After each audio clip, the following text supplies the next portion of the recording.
वंशवाद, ये जातिवाद, ये मजहबी उन्माद, इसको ध्वस्त कर देना है कि भारत देश अब जाग गया है। अब भ्रष्ट और बेईमान लोग हम पर शासन नहीं करेंगे, ऐसा भारत भी बनाना है। ये बड़ा काम है। अब चलो वापस आता हूं बीमारियों के ऊपर। देश की भी तो बीमारी ठीक करनी है ना, फिर अपनी बीमारी ठीक करनी है। अब अपनी बीमारी कैसे ठीक होगी, जरा सुनो।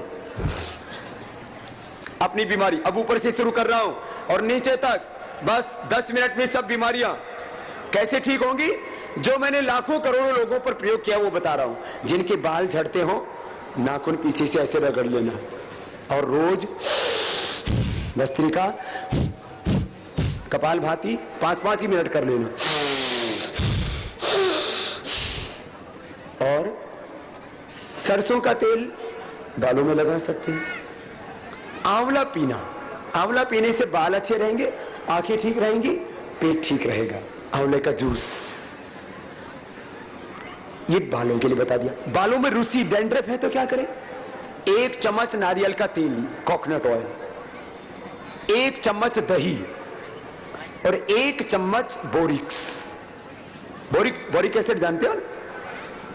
अरे एक सुहागा, टंकण सुहागा, बोरिक एसिड, बोरिक्स। तो सुहागा 1 चम्मच, नारियल का तेल 1 चम्मच, 1 चम्मच 2 चम्मच दही, जितने बाल हो। और जिसको बहुत ज्यादा खुजली होती हो तो नीम का पत्तों का रस 1 चम्मच। ये 2-3 ऐसे एक बार लगाया, फिर ऐसे सिर में इसको मसाज करके आधा घंटे बाद स्वदेशी शैंपू से सिर धोना, विदेशी शैंपू से। कहने को हम भारतीय हैं, हमारा साबुन, हमारा शैंपू, हमारा टूथपेस्ट, हमारा क्रीम पाउडर, सारा कॉस्मेटिक आपको बदलना है। स्वदेशी कॉस्मेटिक, स्वदेशी साबुन, और सिर पे लगाना आपका 1 से लेकर के 3 बार लगाना पड़ सकता है। 3 दिन बाद सिर धोते हैं दोबारा, फिर लगा लेना, आपका डैंड्रफ पूरा खत्म। एलोपैथी में डैंड्रफ की कोई दवाई नहीं है। ये डैंड्रफ के नाम पर शैंपू जितने भी बेचे जा रहे हैं, खाली मार्केटिंग है। अभी पिछले दिनों अखबारों के अंदर भी पूरा रिसर्च निकला था, डैंड्रफ की कोई दवाई नहीं है। सुनो, ये मैंने आपको जड़ी बूटियों का दवाई बताया, एलोपैथी भी नहीं। सुनो अगली बात, अब आंखों के लिए, आंखों में कैटरेक्ट, ग्लूकोमा और कई तरह की प्रॉब्लम है। सफेद प्याज का रस, प्याज को क्या पलांडू क्या बोलते हैं, प्याज ही बोलते हैं। प्याज 1 चम्मच, प्याज का रस। अदरक का रस, आदू होता है, आदा का रस 1 चम्मच। और नींबू, लेमन, नींबू का रस 1 चम्मच। कितना हो गया, 3 चम्मच शहद मिला लो और इसको 1-1 बूंद आंख में डालो। एक बंगाली बाबा हैं, हमारे उधर रहते हैं बिजनौर में, उन्होंने हमको बताया, उनके गुरुजी प्रयोग करते थे। ये बहुत लंबी परंपरा है। तो हमारे गुरु भाई स्वामी मुक्तानंद जी, वो भी आपकी बंगाल की धरती के ही है। पतंजलि योग पीठ में हम 3 गुरु भाई हैं और तीनों एक गुरुकुल के पढ़े हुए हैं। और पतंजलि योगपीठ जो आज पूरे दुनिया के लिए करोड़ों लोगों के लिए सेवा कर रहा है, उसमें मुझे तो आप सब लोग, क्योंकि मैं आपके बीच रहता हूं, ज्यादा जानते हो, आचार्य बालकृष्ण जी, और तीसरे हैं स्वामी मुक्तानंद जी, वो आप ही के बंगाल की देन है। तो यह पतंजलि योगपीठ का जो इतना बड़ा सेवा है, उसमें पश्चिम बंगाल का भी बहुत बड़ा योगदान है। मैं आपसे एक बात कहना चाहता हूं, जाते जाते एक आपसे दक्षिणा लेना चाहता हूं। मैं कुछ मांगूंगा, दोगे? बोले तो। बहनों ने तो पहले हामी भर दी, तुमसे नहीं लेना अभी। बोले दोगे भाई? सब हाथ खड़े कर रहे हैं देने के लिए। हमको किसी को एक तो योग करना है, कल से जो आज तक नहीं कर रहे थे वो भी कम से कम कपालभाति,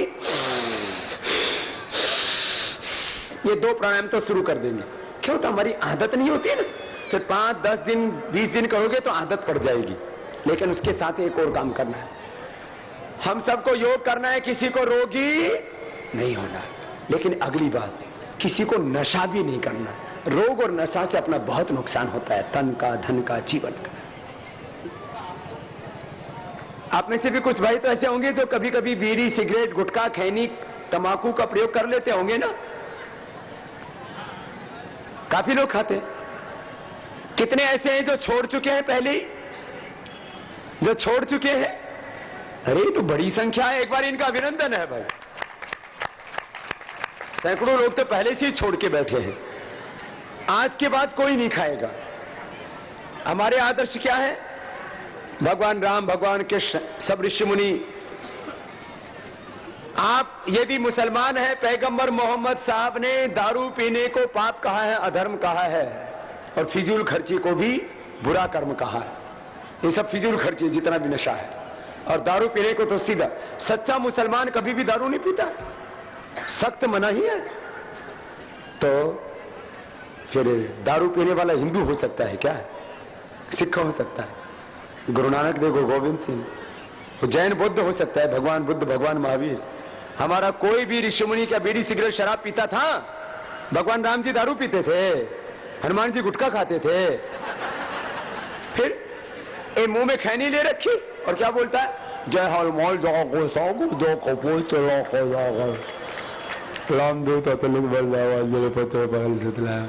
मैंने कहा हनुमान जी आएंगे तेरे थोबड़े में मारेंगे। नालायक, मेरा नाम लेता है, मुंह में गुटखा।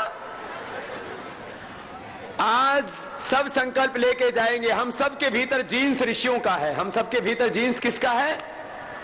ऋषियों का। आज सब संकल्प लेके जाएंगे, आज के बाद कोई भी बीड़ी, सिगरेट, शराब को हाथ, ये तुम्हारे लिए अच्छा और तुम्हारे बच्चों के लिए। यदि तुमने बीड़ी, सिगरेट, शराब और नशे का सेवन किया तो तुम्हारे आने वाली पीढ़ियां, तुम्हारे बच्चे भी करेंगे, और फिर वो कोई कैंसर से, कोई टीबी आदि से तड़फ तड़फ करके मरेंगे। तुम गुनहगार होगे, बाप नहीं होगे तुम। पिता वह है जिसके आचरण का अनुकरण करके पुत्र को गर्व की अनुभूति हो। मुझे तुम्हें इसलिए कहना पड़ रहा है, हमारी माताएं तो ठीक है, ये कोई भी बीड़ी, सिगरेट, शराब का सेवन नहीं करती, इसलिए इनकी बेटियां भी नहीं करती। ये तो माता सीता को, पार्वती को, लक्ष्मी को, सरस्वती को अपना आदर्श मानती है, क्योंकि माता पार्वती बीड़ी, सिगरेट, शराब, गुटखा का सेवन माता सीता, लक्ष्मी, सरस्वती कोई नहीं करती थी। तो वे क्या राम जी करते थे? हे राम जी और कृष्ण जी वाले कुनबे में गड़बड़ हो रखी है। तो तुमको भगवान राम और कृष्ण की सौगंध, तुम्हें तुम्हारी औलाद की कसम, तुम्हारी मां की और भारत माता की कसम, और राम के साथ साथ तुमको रामदेव की सौगंध, आज के बाद कोई भी बीड़ी, सिगरेट, शराब को हाथ नहीं लगाना। आपने कहा मैं जो मांगूंगा आप दोगे, इसलिए मैंने मांगा है, और तुम्हारी भलाई के लिए। हाँ, तो आज से बाबा जी की झोली में अपनी सब बीमारी डाल देना, ठीक है? कितने लोग डालेंगे? सब लोग? कितने लोग डालेंगे? सब। एक बार जोरदार अभिनंदन सबका। जो ऋषि पुत्र होंगे वो छोड़ देंगे, जो राक्षस पुत्र होंगे वो नहीं छोड़ेंगे। जो राम और कृष्ण की औलाद होंगे वो छोड़ देंगे, जो राक्षसों की औलाद होंगे वो नहीं छोड़ेंगे। सोच लो, ये गलती से गड़बड़ हो गई थी, आज तक की माफ, आगे से रास्ता साफ। कहते हैं साधु का दर्शन करने से और साधु का मार्गदर्शन पाने से आदमी का सब अशुभ मिट जाता है, अंधेरा छट जाता है, और जीवन में भाग्योदय हो जाता है, जीवन धन्य हो जाता है। यही तो है साधु का दर्शन और मार्गदर्शन। तो अब सब भाई बहन जिन्होंने यहां इतनी श्रद्धा से इस अनुष्ठान को संपन्न किया, सबको साधुवाद देता हुआ एक बार अपने सभी मीडिया के भाई, आनंद बाजार पत्रिका, वर्तमान, संवाद प्रतिनिधि, आजकल, सन्मार्ग, दैनिक विश्वामित्र, भारत मित्र, राजस्थान पत्रिका, दैनिक जागरण, प्रभात खबर, तमाम हमारे इलेक्ट्रॉनिक मीडिया के भाई, स्टार, आनंदा, 24 घंटा, कोलकाता टीवी, ईटीवी, आकाश बंगला, स्पंदन आदि सभी हमारे मीडिया के भाई, पुलिस और प्रशासन के लोगों ने जो सहयोग किया, और आज आप इतनी श्रद्धा से इतनी बड़ी संख्या में यहां पर आए, आप सबको बहुत बहुत शुभकामनाएं। भगवान आपको लंबी आयु दे और जीवन में सब प्रकार से सुख समृद्धि शांति दे, आपका जीवन उत्सव बने। आप सबके लिए बहुत बहुत शुभकामनाएं, सबके लिए बहुत बहुत प्रार्थनाएं। बोले भारत माता की वंदे। बहुत बहुत प्रणाम। शिवड़ी के लोगों को भारत स्वाभिमान से जोड़ स्वामी जी चल दिए मुर्शिदाबाद जिले के लाल गोला, जहां स्वामी जी का हजारों लोगों ने वंदे मातरम की जय घोष के साथ ओम की सामूहिक ध्वनि से जोरदार स्वागत किया। मंच पर महिलाओं ने स्वामी जी का तिलक कर तथा स्मृति चिन्ह भेंट कर आशीर्वाद प्राप्त किया। तदुपरांत युग पुरोधा स्वामी रामदेव जी ने अपने उद्बोधन में लोगों को योग की दीक्षा दी। आज ये लाल गोला में सब भाई बहन बहुत श्रद्धा के साथ आए हैं।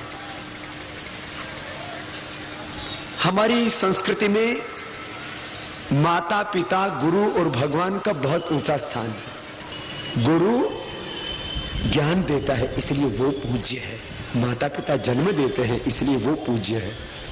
और मैंने कहा माता पिता गुरु भगवान और ज्ञान, इनको सबसे ऊंचा स्थान है। ज्ञान नहीं होगा तो हमारा जीवन पशु समान होगा।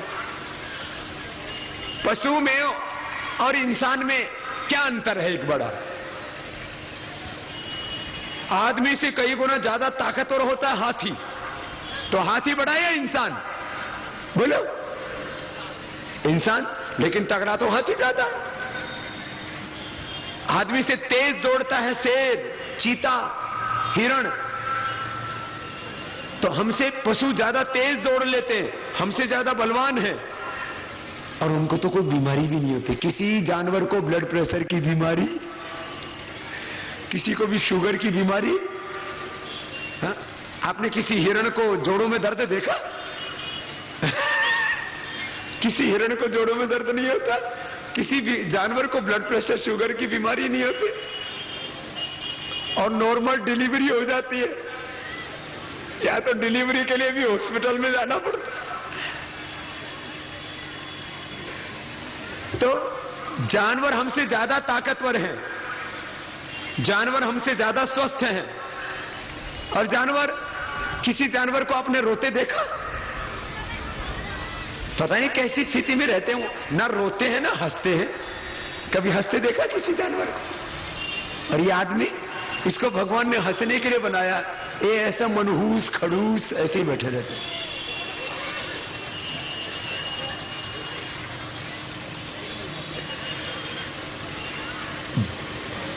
भगवान की सबसे श्रेष्ठ कृति क्या है धरती के ऊपर? इंसान। भगवान की सर्वोत्तम रचना क्या है धरती के ऊपर? इंसान। और इंसान का जन्म पाकर के भी हम दीनहीन दुखी दरिद्र होकर के जिए, ये शोभा नहीं देता है। हम सबके कर्म अच्छे थे, इसलिए हम क्या बने? मनुष्य। अब मैं आपको अगली बात पर लेके जा रहा हूं, और फिर बहुत गहरी बात बता के फिर आपको बीमारी के बारे में भी बताऊंगा। जरा सुनना। मनुष्य की सबसे बड़ी इच्छा क्या होती है? मैं आपसे पूछ रहा हूं। मनुष्य का सबसे बड़ा एम्बिशन, सबसे बड़ी डिजायर,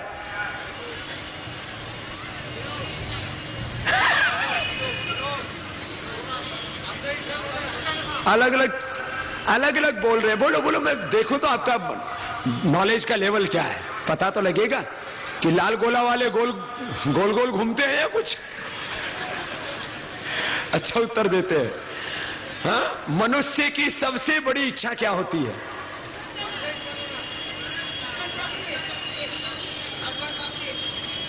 अलग अलग सब बोल रहे हैं। चलो, एक कॉमन मैन की सबसे बड़ी इच्छा क्या होती है? आम आदमी की। ये योगियों की बात छोड़ो, भगवान की प्राप्ति। भगवान तो सबको प्राप्त है, सबके हृदय में ही है। भगवान पाने के लिए कहीं जाने की जरूरत। ये तो सबसे बड़े दो दुख हैं, पहले सुन लो। चलो, मैंने आपका बुद्धि का परीक्षा लिया। सबसे व्यक्ति को अधिक शक्ति कब मिलती है?